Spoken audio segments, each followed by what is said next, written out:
Okay, Carranza. So, Yuri Ure, not sure how you say his teammate's name, could be here. But we've got Carranza. I think Carranza's the better of the two.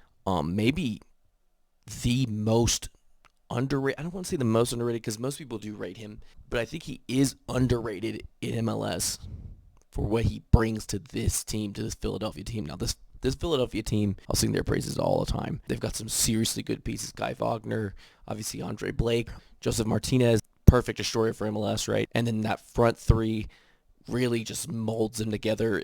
It's a really good team. I think Carranza though might be, and most people say Gazdag, but I think Carranza might be the most important piece of that front three, and we can talk about why right here. So obviously there's a lot of forwards in the squad.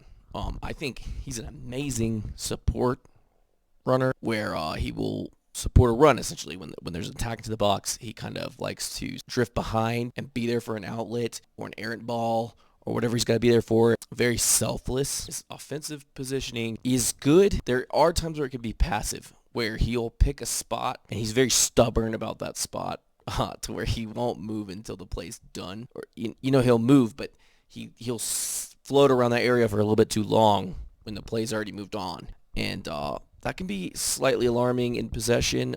But the thing about Carranza that makes him good, I think all the forwards in their roster really play a supporting role to Gazdag, the attacking midfielder. And I think he does a really good job of that in the sense where he's really not a huge goal threat, but he has great touch, great one-touch passes and combinations with Gazdag, and just he knows where the play's going to end up, and he can read a defense very well and read a play very well. I think he's got a decent defensive work rate. He's big. He's relatively big body, so he's got decent defensive work rate, and when pressing, it kind of shows. He's physical on corners, but really not a goal threat. He will definitely add some fight on the corner on offense, but you're not going to see him get his head on the ball or anything like that. He does like always. He's always, and this could be a scheme thing, but it seems he's always looking to be positioned at that far post at the end of the play. He wants to grab the rebound. And I like that in a striker.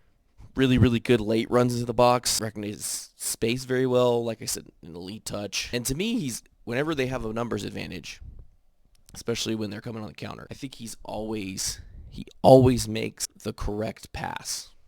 In my opinion, you never see him hog the ball or wait too long to make the pass or anything like that. I think he always makes the right decision in those situations, and I really value that. I think he's a very good supporting nine. Does all the dirty work that a nine should do, and yeah, amazing hold-up play. I don't even know if I talked about that. Great hold-up play, and underrated decision-making, and I think he impacts the game in a lot more ways than just scoring. And I'm actually going to put him in elite. I think he's not an elite goal scorer, but I think he's an elite center forward, especially by MLS standards. Definitely a diamond in the rough there.